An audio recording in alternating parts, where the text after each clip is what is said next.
The mayor and councillors of the city of Georgetown would be moving to demolish 53 buildings in the city that are considered to be in a ruinous state that pose a threat to life and limb of occupiers and passers-by. An audit conducted by the City Engineers Department revealed that 53 such buildings are situated in South Rheinveld, South Commingsburg, La Penitence, Border, Kingston, Wortmanville, Lodge, Workinrust, Charlestown, Albertown, Camberville, Laceytown, Prashad Nagar, Newtown, Kitty, Bel Air, and Stabrook.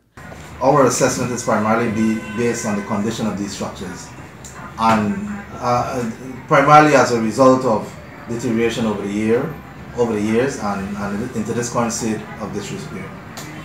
But the biggest concern of all is the danger that it's posed to the adjacent buildings.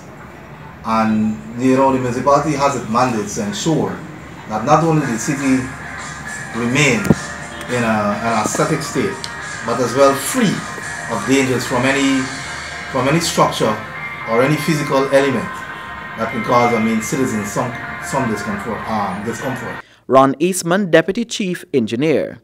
He said the buildings identified are hazardous and should any of them collapse, the danger to life and limb and other buildings in close proximity would be catastrophic. This audit, which was conducted from the year 2015 into 2016, actually we have a period where we consider and it would roll over into the new year.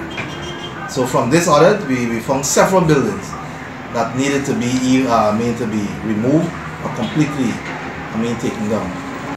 Town Clerk Royston King said the Georgetown City Council has a responsibility to preserve public safety and health, and further noted that some of the structures serve as a haven for criminal elements. King further noted that the Municipal and District Councils Act empowers the council to safeguard, demolish and remove dangerous buildings.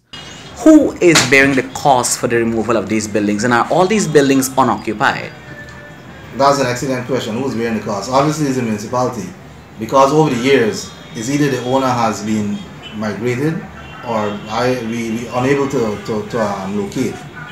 But this is the responsibility of the municipality, knowing that the cost that it might incur to the municipality should one of these collapse under some unknown circumstances.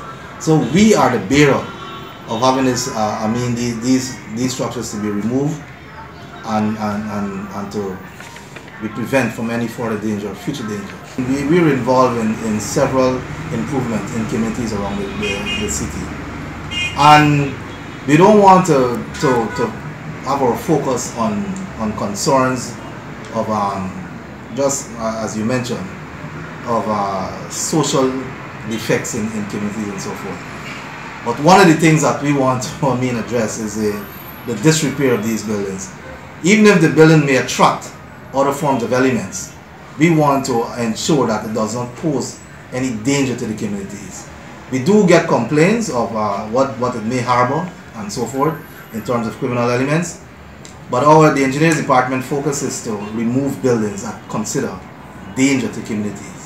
The council is in receipt of reports from residents who reside in close proximity to some of those buildings to be demolished. The first buildings to be demolished are those that are unoccupied. Those that are in a ruinous state and are still occupied, the council is preparing to serve notices on the owners and occupiers to cease to let and cease to occupy such buildings. At what cost is this coming to City Hall at this time? Well, obviously it's surmountable because these are several buildings. And to remove one building requires over millions of dollars. It may sound too much, but this is the reality, because we have to mobilize men, machinery, and then we have to have these stuff to remove. And even when we finish that, sometimes we will need to even clear the land.